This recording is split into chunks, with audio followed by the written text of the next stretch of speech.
24তম তারাবিতে পবিত্র কোরআনের 27তম পারা তেলাওয়াত করেছি। আজকের তেলাওয়াতকৃত অংশে সূরা জারিয়াতের অবশিষ্ট অংশ, সূরা তুর, সূরা নাজম, সূরা কমার, সূরা আর রহমান, সূরা ওয়াকিয়া এবং সূরা হাদিদ তেলাওয়াত করেছি। হযরত লূত আলাইহিস সালামের সম্প্রদায়ের ঘটনা ইতিপূর্বে কয়েকবার গেছে।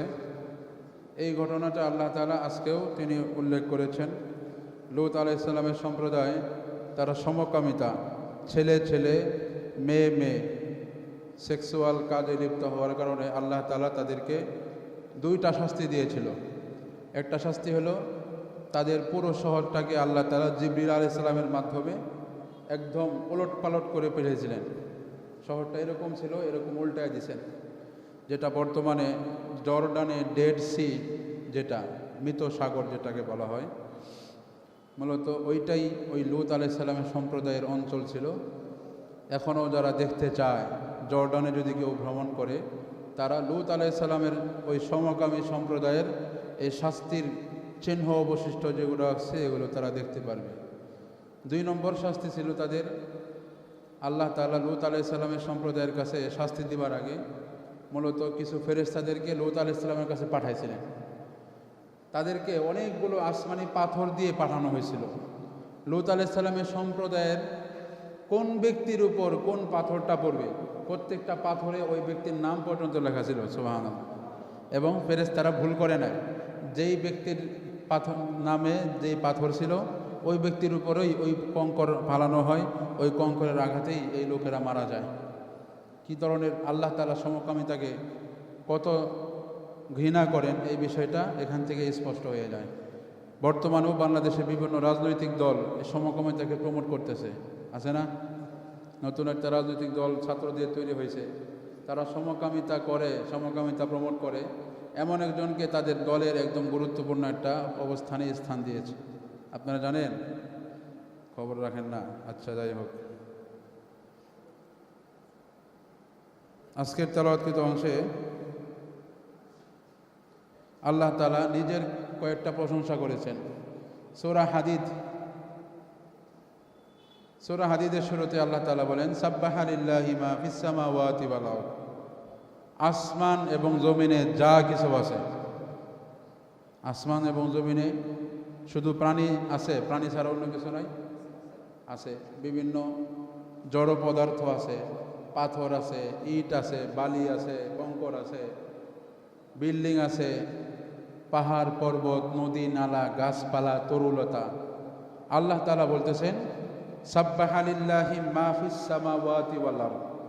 আসমান এবং জমিনে যা আছে, শুধু মানুষ নয়, শুধু জিন নয়, শুধু সমস্ত প্রাণী নয়, সব কিছুই আল্লাহ তাআলা জিকির করে। তার মানে এই যে মরা কাঠটার উপর আমি বসে আছি, এটাও আল্লাহ তাআলা জিকির করতেছে, সুবহানাল্লাহ। কিন্তু এগুলো আমরা শুনতে পারি না, আমরা বুঝতে পারি না। গাছ আল্লাহ তাআলা জিকির করতেছে, কিন্তু আমরা শুনতে পাই না, আমাদের দৃষ্টি নাই, আমাদের শ্রবণ শক্তি নাই। যারা আহলুল্লাহ, যারা আল্লাহওয়ালা হয়ে গেছে, যারা ধ্যান করতে করতে আল্লাহ তাআলার ওলিতে রূপান্তর হয়ে গেছে, তাদের অনেকের থেকে এমন ঘটনা পাওয়া যায় যে গাছেরা যে জিকির করে, এই জিকিরগুলো তারা নিজেরা শুনতে পাইত। সুবহানাল্লাহ বলতেন না? তার মানে এগুলো আসলেও জিকির করে, বাকি এগুলো অনুধাবনের ক্ষমতা আমাদের নাই। লাহু মুলকুস সামাওয়াতি ওয়াল আরদ।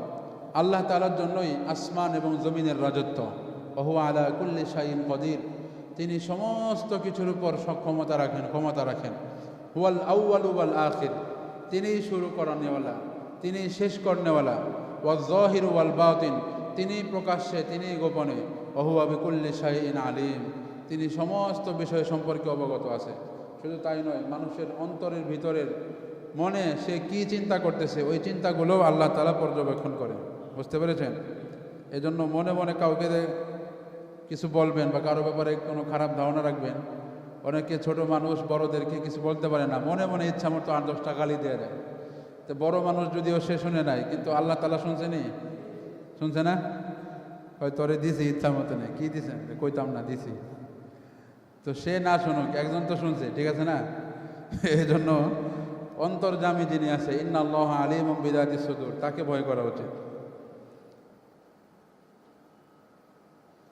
সূরাতুন নাজম, নাজম শব্দের অর্থ হলো তারকা, তারা। আজকে আমরা তেলাওয়াতকৃত অংশে পঞ্চম রাকাতে হাফেজ সাহেব তেলাওয়াত করেছেন, ওয়ান নাজমি ইযা হাওয়া মা দাল্লা সাহিবুকুম ওয়া মা গাওয়া ওয়া মা ইয়ানতিকু আনিল হাওয়া। আল্লাহ তাআলা তারকারাজির শপথ খেয়ে একটা কথা বলেছেন, মা দাল্লা সাহিবুকুম ওয়া মা গাওয়া, তোমাদের নবী নবী মুহাম্মদুর রাসূলুল্লাহ তিনি পথভ্রষ্ট হন নাই। এরপরে আল্লাহ তাআলা বলেন, ওয়া মা ইয়ানতিকু আনিল হাওয়া ইন হুয়া ইল্লা ওয়াহয়ুন ইউহা। আল্লাহ নবী নিজের থেকে কোনো কিছু বলেন না, যা কিছুই বলেন সবগুলোই ওহী, যেটা তার উপর অবতীর্ণ করা হয়েছে। সুবহানাল্লাহ। তাহলে এই আয়াতের উপর একটা প্রশ্ন উত্থাপিত হয়, কি যে আল্লাহ নবী যাই বলছেন সবই যদি ওহী হয়, আমরা তো জানি ওহী হইল কোরআন, তাহলে হাদিস আবার কোত্থেকে আইল? বোঝার দরকার আছে না? খুব ভালো করে বুঝবেন। ওহী দুই প্রকার। ওহী কয় প্রকার? এক প্রকার ওহী হইল যেটা আল্লাহ তাআলা হযরত জিবরিল আলাইহিস সালামের মাধ্যমে সরাসরি আল্লাহ তাআলার স্বয়ংকৃত শব্দ, হুবহু যেখানে জবর জের পেশ যেভাবে আছে এভাবেই আল্লাহ তাআলার চয়নকৃত শব্দ হযরত জিবরিল আলাইহিস সালামের মাধ্যমে আল্লাহ নবীকে মুখস্থ করানো হয়েছে, শেখানো হয়েছে। এটা হলো কোরআন। আর আরেকটা হলো ওহিয়ে গায়রে মাতলু, যেটা তেলাওয়াত করা হয় না, সেটা হলো আল্লাহ তাআলার পক্ষ থেকে হযরত জিবরিল আমিনের মাধ্যমে মূল বিষয়টা তার অন্তরে ঢেলে দেওয়া হয়েছে, আল্লাহ নবীর অন্তরে, যে আপনার সামনে তো এই বিষয়টা আসছে, এর সমাধান হলো এটা, এর সমাধান হলো এইভাবে করতে হবে, চোরের সমাধান হলো এইভাবে এইভাবে এটা করতে হবে, বা যে কোনো সমস্যার সমাধান এইভাবে সমাধান করতে হবে। আল্লাহ নবীর কাছে খালি ওই মূল বিষয়বস্তু, মেন অর্থটা তার ভিতরে ঢুকানো হয়েছে। আর আল্লাহ নবী তার নিজের শব্দে, নিজের মাতৃভাষায় যেভাবে ব্যক্ত করেছেন, ওইটাকে বলা হয় ওহিয়ে গায়রে মাতলু, অর্থাৎ হাদিস। বুঝতে পেরেছেন? তার মানে বোঝা গেল কোরআন হোক হাদিস হোক, আল্লাহ নবী একটা কথাও তিনি নিজের থেকে বলে নাই। আমরা অনেকের ধারণা এটা যে আল্লাহ নবীর হাদিস যেগুলো, এগুলো আল্লাহ নবীর নিজে মন করা কথা, তিনি যেটা বলছেন এটা হাদিস না। ওনার হাদিসগুলো, আল্লাহ নবীর হাদিসগুলো আল্লাহ তাআলার পক্ষ থেকেই আদিষ্ট, আল্লাহ তাআলার পক্ষ থেকেই অনুমোদনকৃত, কিন্তু আল্লাহ তাআলার পক্ষ থেকে ওইরকম জের জবর পেশ দিয়ে ওইরকম শব্দ চয়নকৃত না আর কি। ওই শব্দগুলো আল্লাহ নবী নিজের মাতৃভাষায় শব্দ চয়ন করে ওই বিষয়বস্তুটা মানুষের সামনে তুলে ধরেছে, ওইটাই হয়েছে হাদিস। বুঝতে পেরেছেন? এখন থেকে পার্থক্য বুঝবেন নি কোরআন হাদিসে। কোরআনও ওহী, হাদিসও ওহী। আল্লাহ নবী ওহীর বাইরে কোনো কিছু বলে নাই। তবে এক প্রকার ওহী যেটা কোরআন তেলাওয়াত করা হয়, এটা হলো কোরআন। আর এক প্রকার ওহী যেটা তেলাওয়াত করা হয় না, কারণ এটা সরাসরি আল্লাহ তাআলার শব্দ না। শব্দ না যেহেতু, শুধু মেন বিষয়টা আল্লাহ নবীকে জেহেনে ঢেলে দিছে, আর আল্লাহ নবী নিজের মাতৃভাষায় প্রকাশ করছে, ওটা হয়েছে হাদিস। পার্থক্য বুঝছেন?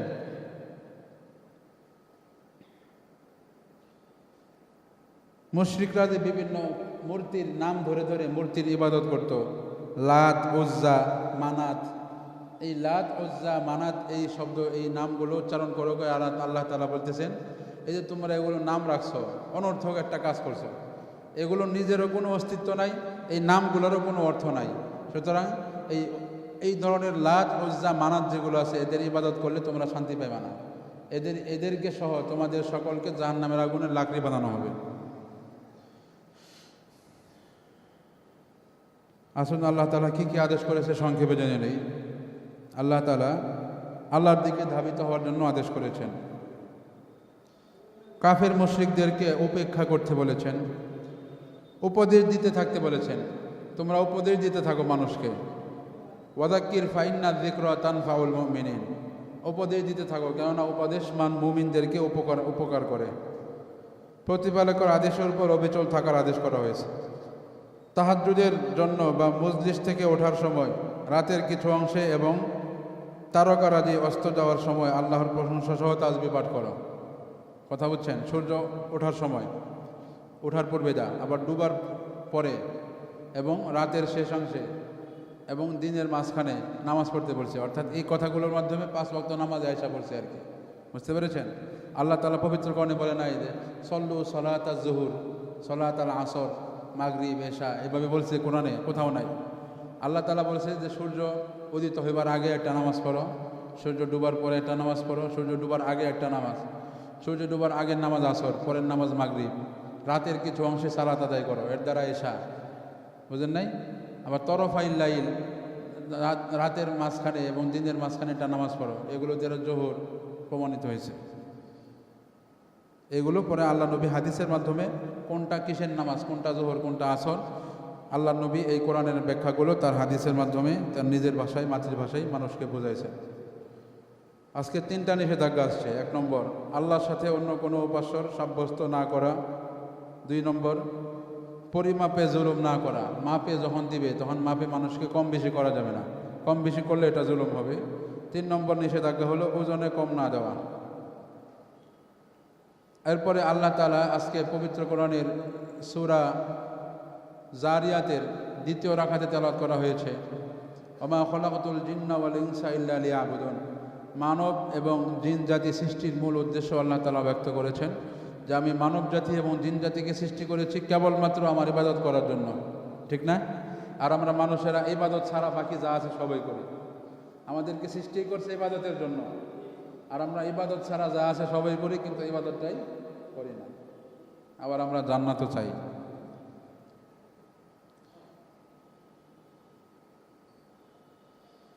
আল্লাহ তাআলা 5 বার শপথ খাইছেন একটা কথা বলতে গিয়ে।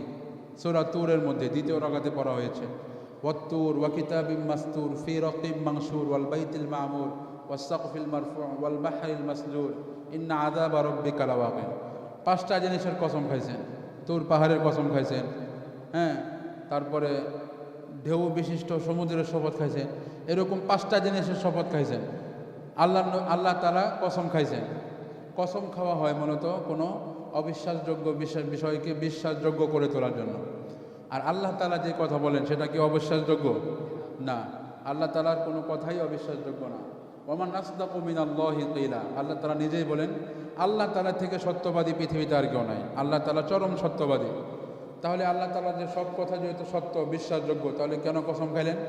আল্লাহ তাআলা কসম এই জন্য খান যে কসম খাওয়ার পরে যেই কথাটা বলেন এই কথাটা গুরুত্ব বোঝানোর জন্য। এটা অবশ্যই হবে, এটা বোঝানোর জন্য, এটা অবশ্যই বাস্তবায়ন হবে। তো সূরা তুরের প্রথম 5 আয়াতে 5টা কসম খেয়ে আল্লাহ তাআলা একটা কথা বলছেন যে এই কথার গুরুত্ব বোঝানোর জন্য। কি? ইন্না আযাবা রাব্বিকা লাওয়াকি। নিশ্চয়ই আপনার প্রভুর শাস্তি জাহান্নামীদের উপর আপতিত হবে। মা লাহু মিন দাফি। আল্লাহ তাআলার এই শাস্তি প্রতিহতকারী কেউ থাকবে না। আল্লাহর এই শাস্তি দমন করে ফেলবে এমন কোনো লোক থাকবে না। কথা বুঝতে পেরেছেন? আল্লাহ তাআলা যেই পাপের যে শাস্তি দেওয়ার কথা বলেছেন, এই শাস্তিগুলো অবশ্যই হবে। 5টা জিনিসের কসম খায় বলছে, তার মানে শাস্তি অবশ্যই হবে। মা লাহু মিন দাফি। এবং এই শাস্তিগুলো প্রত্যাখ্যান করার মতো, এই শাস্তিগুলো ফেরত দেওয়ার মতো কারো কোনো ক্ষমতা থাকবে না। নাউযুবিল্লাহ। আল্লাহ তাআলা আমাদের সবাইকে কবরের আযাব এবং কিয়ামতের দিনের আযাব, জাহান্নামের আযাব থেকে সবাইকে হেফাজত করেন।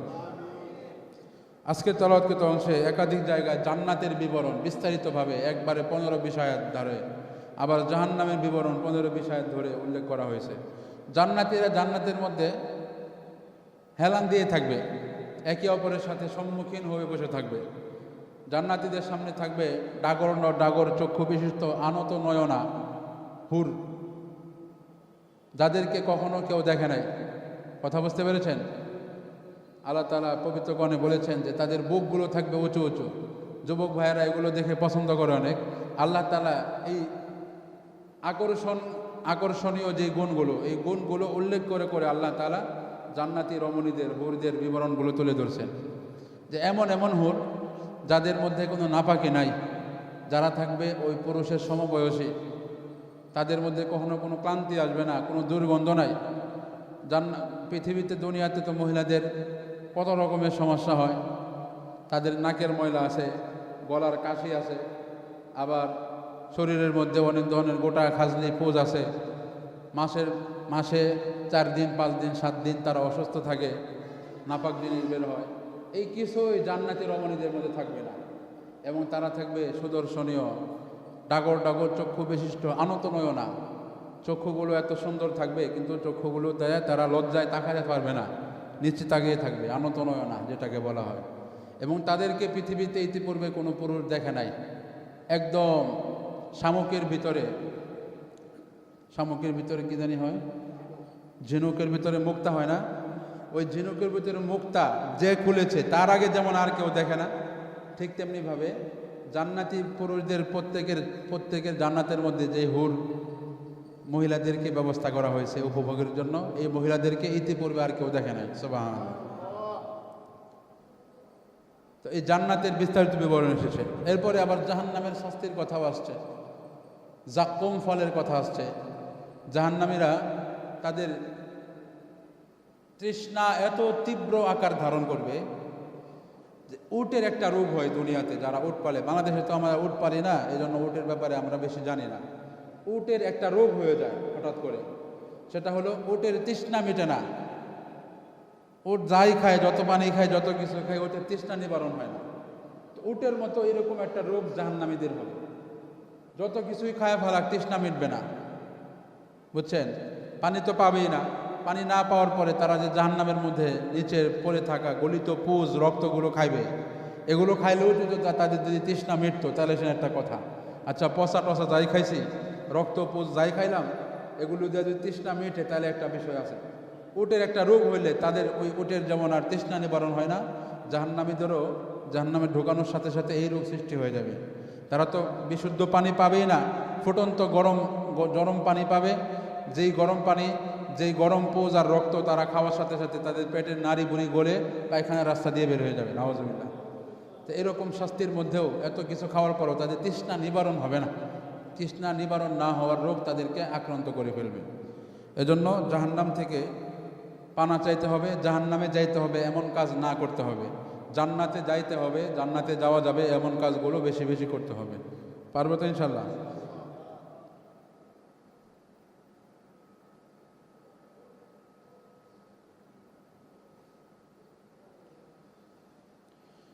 আজকের তেলাওয়াতকৃত অংশে সূরা কমারের মধ্যে আল্লাহ তাআলা ইকতারাবাতিস সাআতু ওয়ানশাক্কাল কমার, কিয়ামত যে কাছে আসছে, এই বিষয়টা আরও 1450 বছর আগে আল্লাহ নবীকে বলছেন। আরও 1450 বছর আগে সূরা কমারের প্রথম আয়াত নাযিল করে আল্লাহ বলছেন ইকতারাবাতিস সাআ, হে নবী, কিয়ামত কিন্তু কাছে আসছে। এর সবচেয়ে বড় প্রমাণ হলো আপনি নবী নিজে দুনিয়াতে আসা। মনে করেন পৃথিবী ততদিন কিয়ামত হবে না যতদিন না শেষ নবী দুনিয়াতে আসে। তাহলে শেষ নবী দুনিয়াতে আসা এটা একটা কিয়ামতের আলামত। তো এই আলামত পাওয়া গেছে। 2 নম্বর আলামত হইল ওয়াংশাক্কল কমার, নবী আপনার নিজের হাতের ইশারায় চন্দ্র দ্বিখণ্ডিত হয়ে গেছে। কিয়ামত সংগঠিত হওয়ার সবচেয়ে বড় আলামতগুলোর মধ্যে একটা আলামত হইল চন্দ্র দ্বিখণ্ডিত হয়ে যাবে কিয়ামতের আগে। এটাও কি হয়েছে, হয়ে গেছে নাকি হবে? শুধু আজকে হয়েছে নাকি 1450 বছর আগে হয়েছে? তাহলে কিয়ামত আরও 1450 বছর আগেই আল্লাহ নবীকে আল্লাহ তাআলা জানাই দিয়েছেন কিয়ামত কাছে হয়ে গেছে। তার মানে এখন অনেক দূর আছে নাকি? এখন আমরা 700 বছর অপেক্ষায় আছি। 700 বছর, 1000 বছর আরও থাকবে পৃথিবী নাই। কিয়ামতের আর বেশি দিন নাই। কিয়ামতের আলামতগুলোর মধ্যে বড় বড় আলামতগুলো আল্লাহ নবীর আসার মাধ্যমেই প্রকাশ পেয়ে গেছে। আল্লাহ শেষ নবী পৃথিবীতে আসা মানে কি? শেষ নবী আসা পড়ছে, সমস্ত নবী আসার পালা শেষ। শেষ নবী বাকি ছিল, উনিও আসা গেছে। তার মানে আর কেউ আসার বাকি নাই। এটাই তো বড় কিয়ামতের আলামত। এই বিষয়গুলো আল্লাহ তাআলা সূরা কমারের শুরুতে ইরশাদ করেছেন। আল্লাহ তাআলার আজকে সূরা আর রহমানের মধ্যে 31 বার একটা আয়াত উল্লেখ করেছেন, ফাবি আইয়ি আলাই রাব্বিকুমা তুকাযিবান, তোমরা তোমাদের রবের আর কোন কোন নিয়ামতকে অস্বীকার করবে। আল্লাহ তাআলা এই সূরার মধ্যে 31 জায়গায় 31টা নিয়ামতের কথা উল্লেখ করেছেন। এখানে একটা দুইটা নিয়ামত বললেও এখানে 5 মিনিট করে সময় লাগবে। নিয়ামতের কথা বলতেছি না, বারবার এক একটা নিয়ামতের কথা উল্লেখ করছেন। উল্লেখ করে করে আল্লাহ বলতেছেন ফাবি আইয়ি আলাই রাব্বিকুমা তুকাযিবান, তোমরা তোমাদের প্রভুর আর কোন কোন নিয়ামতগুলোকে তোমরা অস্বীকার করবে। এত এত নিয়ামত দিয়েছি, এরপরেও তোমরা না শুকরি করো, এরপরেও তোমরা তোমাদের প্রভুর ইবাদত করতে চাও না, এরপরেও তোমরা শয়তানের বন্দেগী করো, নফসের পূজা করো, তাহলে কিভাবে হবে? সূরা আর রহমানের শিক্ষা হলো এটাই যে আমরা আল্লাহ তাআলার কোনো নিয়ামতের আর না শুকরি করবো না। পারবো তো ইনশাল্লাহ?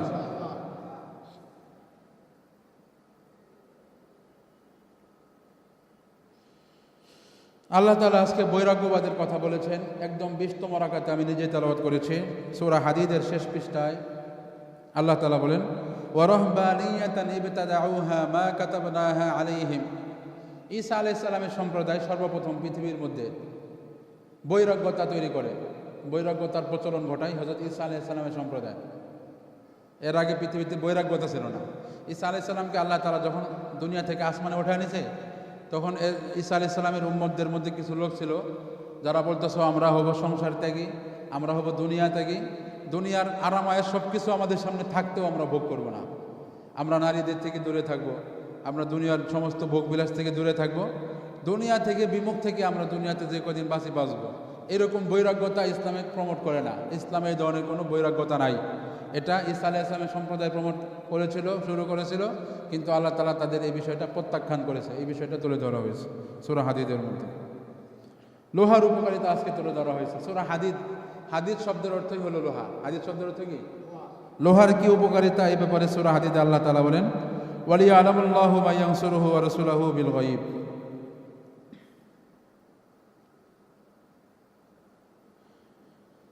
এই আয়াতের মাধ্যমে আল্লাহ তাআলা বলতেছেন যে যত ধরনের শিল্প আছে পৃথিবীতে, প্রায় সব ধরনের শিল্পের মধ্যেই লোহার প্রয়োজন হয়।